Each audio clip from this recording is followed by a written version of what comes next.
Unit 4, The Theory of Double Entry. Session 5, Ledgers.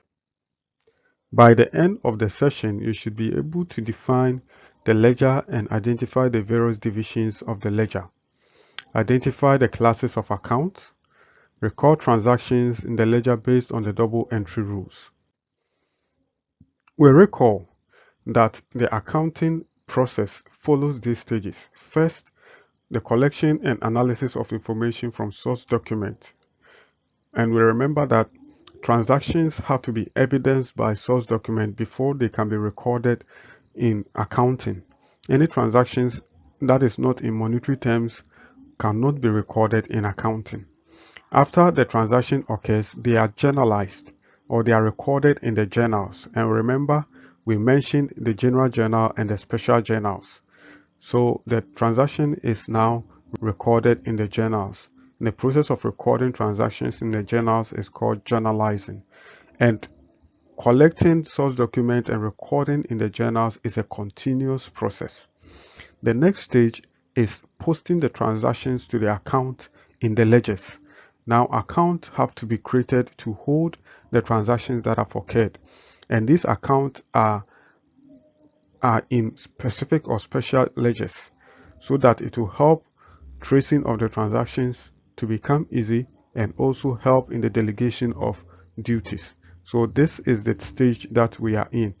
So the process of transferring information from the journals into the account in the ledgers is described as posting. And this activity is done periodically or immediately in a computerized system. An account is an individual accounting record of increase and decreases in a specific asset, liability, or owner's equity. A ledger is a collection of the various accounts kept by the business. For order and ease of reference, ledgers are kept according to account types.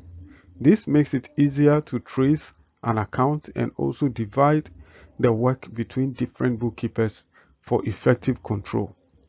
Ledgers are kept for sales on credit, purchases on credit, cash transactions, and general purpose ledger transactions.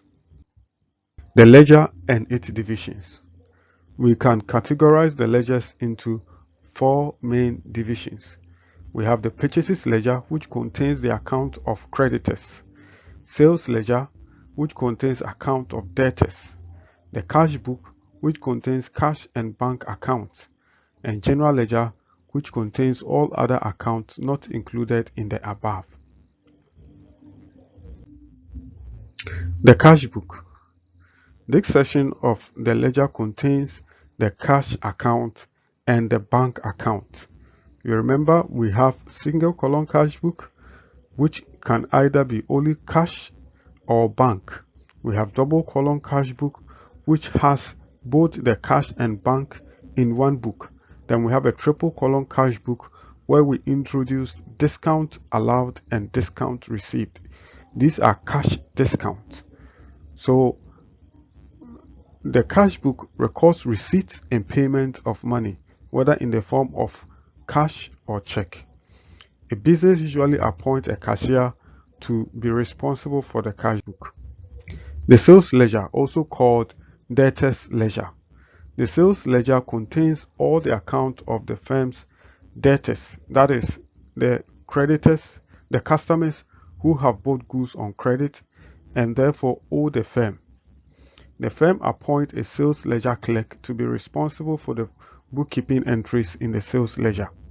The sales ledger does not contain the sales account.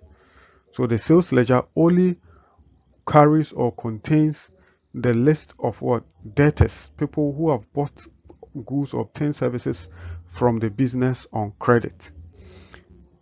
The sales account will rather be in the general ledger, as we'll come to see.